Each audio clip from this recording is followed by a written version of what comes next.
Assalamualaikum warahmatullahi wabarakatuh. Selamat datang kembali di Cast Channel. Teman-teman, pada kesempatan kali ini kita akan membahas tentang bangsa Sparta. Teman-teman, bangsa Sparta itu adalah suatu bangsa yang terkenal karena memiliki militer yang sangat kuat. Di mana menurut sejarahnya, bangsa Sparta ini sering memenangkan peperangan. Kisah peperangan dari bangsa Sparta yang terkenal itu ketika bangsa Sparta kemudian bersama Yunani itu ketika mereka berperang melawan Kekaisaran Persia pada tahun 371 sebelum Masehi, yang dimana bangsa Sparta pada saat itu berperan sangat penting dalam perang itu, yang kemudian dapat membantu Yunani untuk memukul mundur pasukan dari Persia. Bangsa Sparta itu di film-film Hollywood itu digambarkan sangat kuat dan juga sangat berkarisma seperti itu. Banyak sekali film-film yang menceritakan tentang keberanian dari bangsa Sparta. Kita juga tidak asing dengan istilah semangat Spartan. Nah, ini menunjukkan bahwa memang bangsa Sparta itu terkenal karena kekuatan militer mereka, semangat juang mereka yang ya tentu saja digambarkan di banyak film-film Hollywood. Nah, akan tetapi menurut catatan sejarahnya, keberanian yang ditunjukkan oleh bangsa Sparta yang ditampilkan oleh film-film Hollywood itu tidak seperti apa yang kita lihat.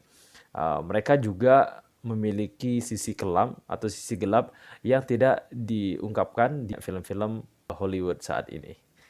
Sparta itu merupakan bentuk mini dari negara Jerman, yang apabila kalau negara Jerman itu bisa menguasai dunia, maka bentuk mininya itu adalah seperti negara atau seperti bangsa Sparta ini. Karena bangsa Sparta juga terkenal karena otoriter. Nah, untuk lebih jelasnya, ayo kita bahas.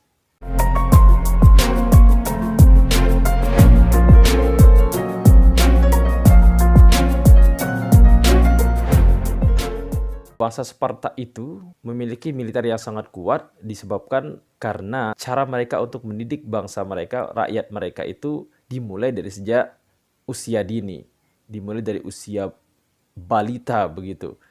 Ya, dimana untuk memperoleh militer yang sangat kuat, ketika anak baru lahir atau bayi dari orang Sparta itu baru lahir, maka orang-orang Sparta atau petinggi-petingginya itu akan memilih bayi yang paling sehat. Kalau ada bayi yang memiliki penyakit tertentu atau kekurangan dalam hal tertentu, maka bayi itu akan dieliminasi atau disingkirkan. Jadi yang tumbuh, sehingga yang diharapkan nanti yang tumbuh menjadi orang Sparta yang dewasa itu adalah bayi-bayi yang sehat dan kuat, sehingga nantinya bisa menjadi militer yang kuat. Di mana anak-anak ini kemudian akan masuk ke akademi pendidikan. Pada usia 7 tahun, mereka akan diajarkan tentang kedisiplinan, mereka diajarkan untuk berwatak keras, dan juga tahan banting, itu tahan rasa sakit. Dan baik anak laki-laki maupun perempuan itu akan ditempatkan dalam suatu ruangan atau akan ditempatkan dalam satu pelatihan dan tidak dipisahkan itu antara laki-laki dan perempuan. Anak-anak Sparta ini kemudian diminta untuk tidur di sebuah gudang atau ruangan yang alasnya itu ditumpuki jerami dan kadang juga ditumpuki oleh dedaunan, dan dengan kondisi nude atau tidak berpakaian seperti itu. Kenapa seperti itu? Karena mereka sekali lagi dilatih untuk tahan banting, untuk tahan penderitaan begitu sejak mereka masih dini. Ya, mereka tidak diajarkan ilmu pengetahuan yang lain selain olahraga, kesehatan fisik. Nah, kalau materi tentang matematika atau fisika apa itu ya, tentang syair, seni itu mereka tidak diajarkan seperti itu. Karena menurut orang-orang Sparta, hal-hal semacam itu seperti ilmu pengetahuan, musik dan lain itu menurut mereka tidak berguna begitu untuk kepentingan negara, ya. Yang mereka butuhkan hanyalah militer yang kuat. Itu saja tujuan mereka. Selanjutnya, bangsa Sparta ini adalah masyarakat yang kemudian sering dipuji-puji oleh filsuf besar, yaitu Plato. Plato itu sering memuji-muji bangsa Sparta karena mereka memiliki kesederhanaan. Ini kemudian tidak heran bahwa filsuf besar seperti Plato itu menyebutnya dalam bukunya yang berjudul Republik. Di situ Plato mengungkapkan tentang bangsa ataupun tentang negeri utopia, dan kemudian negara ataupun bangsa yang dibayangkan oleh Plato yang mendekati negara utopia atau negara ideal itu adalah bangsa Sparta. Karena menurut dia orang-orang Sparta itu bisa hidup dalam kesederhanaan, kemudian masyarakatnya tidak memikirkan kekayaan ataupun kesenangan duniawi. Mereka hanya hidup sederhana dan apa adanya. Di mana kita tahu bahwa memang bangsa Sparta itu hidupnya sangat sederhana. Mata uang mereka saja itu hanya besi.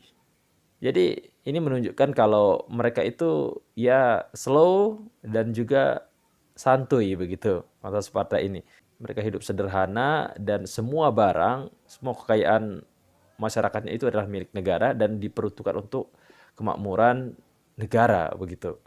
Nah, kemudian pendapat dari Plato ini yang memuji-muji bangsa Sparta ini bertolak belakang dengan pendapat Aristoteles, yang dimana Aristoteles ini merupakan salah satu filsuf besar juga, yang dimana kalau Plato itu dia itu hidup ketika bangsa Sparta masih berkuasa atau masih eksis itu di dunia. Sementara Aristoteles ini hidup ketika bangsa Sparta itu sudah runtuh. Yang mana pendapatnya itu bertolak belakang dengan pendapat Plato. Kalau Plato itu memuji-muji Sparta, sebaliknya Aristoteles itu mengkritik habis-habisan sistem pemerintahan, di mana dia menuduh kalau bangsa Sparta ini ya tidak seperti apa yang digambarkan oleh Plato. Dan ini kita akan bahas di kekurangan dari bangsa Sparta nantinya. Selanjutnya, jadi orang-orang Sparta ini slow karena mereka itu tidak perlu repot-repot untuk bekerja keras. Karena segala pekerjaan seperti mengolah tanah itu dilakukan oleh kaum Helot, budak yang berada di bawah kekuasaan Sparta. Dimana dulunya bangsa Helot ini adalah bangsa yang lebih dulu menetap di wilayah Yunani bagian yang ditempati oleh Sparta ini. Akan tetapi kemudian diserang oleh bangsa Doria yang merupakan nenek moyang dari bangsa Sparta ini. Yang akhirnya tempat mereka diduduki dan mereka dijadikan budak oleh bangsa Sparta dan diminta untuk membajak sawahnya orang-orang Sparta ini, yang kemudian hasilnya itu akan diserahkan kepada kemaslahatan dari orang-orang Sparta, seperti itu. Pernah sesekali orang-orang dari bangsa Helot ini mau memberontak kepada Sparta, tetapi ya tentu saja pemberontakan itu tidak mampu untuk menggulingkan kekuasaan dari bangsa Sparta. Kita berlanjut ke kekurangan dari bangsa Sparta atau kritik terhadap bangsa Sparta. Jadi mana kritik terhadap bangsa Sparta ini sering dilontarkan oleh salah satu filsuf besar, yaitu Aristoteles. Di mana Aristoteles itu sering mengkritik kebijakan-kebijakan ataupun bagaimana cara orang Sparta ini memimpin begitu, memimpin negaranya, memimpin bangsanya. Yang pertama adalah orang-orang dari bangsa Sparta ini kan hidupnya sangat sederhana. Saking sederhananya, banyak mereka di antara mereka yang terlalu miskin begitu. Termasuk di para epornya begitu, termasuk para petingginya juga ikut miskin karena mereka hidupnya itu sangat sederhana dengan menggunakan hanya uang koin besi saja. Itu yang kemudian membuat para petinggi-petinggi dari bangsa Sparta itu sangat mudah untuk disuap. Di mana sejarah mengungkapkan kalau petinggi-petinggi dari bangsa Sparta ini sering terkena kasus suap yang dimana dilakukan oleh Raja Xerxes dari Persia. Kritik selanjutnya yaitu di mana saya mulai untuk menjelaskan bagaimana pemerintahan dari bangsa Sparta ini. Jadi bangsa Sparta itu dipimpin oleh dua raja. Raja pertama itu memimpin ketika masa damai dan raja kedua itu akan digantikan rajanya ketika masa peperangan. Jadi ada dua raja, ada raja di masa damai, ada raja di masa peperangan. Dan kekuasaan di luar dari raja, Dewan Konsul yang kemudian disebut sebagai Ephor. Nah, Ephor ini bertugas untuk mengawasi raja itu. Mereka kerjanya benar apa enggak begitu, termasuk dalam peperangan dan juga di masa damai.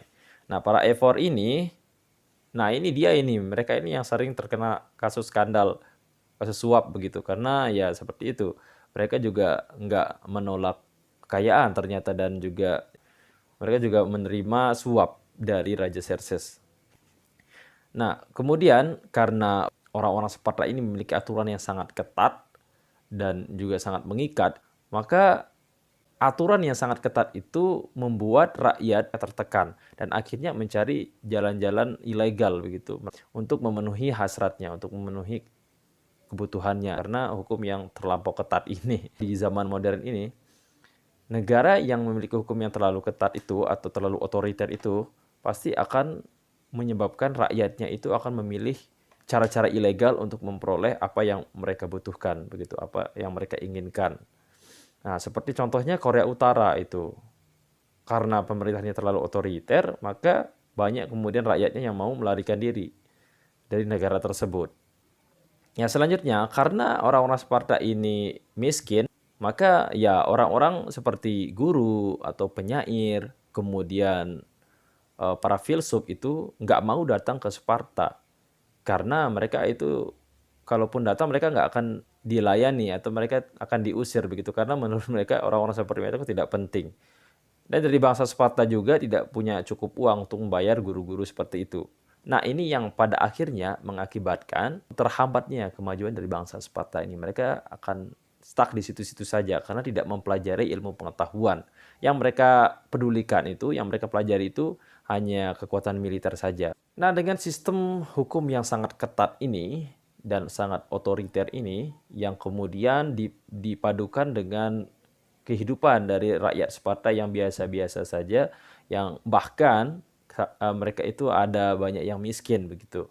Karena mereka dilarang untuk menjadi kaya dan mereka dilarang juga untuk terlalu miskin. Tetapi kenyataannya banyak rakyat mereka itu yang berada di bawah kemiskinan. Dan ditambah lagi dengan sikap mereka yang anti ilmu pengetahuan menghambat kemajuan mereka. Dengan militer sekuat itu, seharusnya bangsa Sparta itu bisa menjadi satu kekaisaran yang hebat. Dan juga selain itu mereka juga secara terstruktur membuat undang-undang untuk membantai para helot yang berada dalam kekuasaan mereka. Yang mana mereka itu akan memiliki jadwal begitu untuk membantai para helot ini ketika mereka akan memberontak. Ya, jadi sejarah tentang bangsa Sparta yang kita lihat di film-film ataupun film-film Hollywood itu tuh diceritakan sebagai bangsa yang gagah berani, punya militer yang kuat. Oke, memang betul mereka punya militer yang kuat. Tetapi di sisi lain ternyata mereka juga mempunyai sisi gelap di balik semua itu.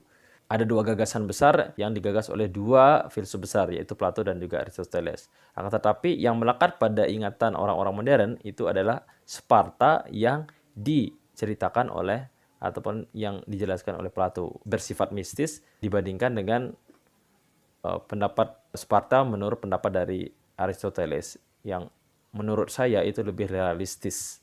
Terima kasih sudah menyaksikan. Wassalamualaikum warahmatullahi wabarakatuh.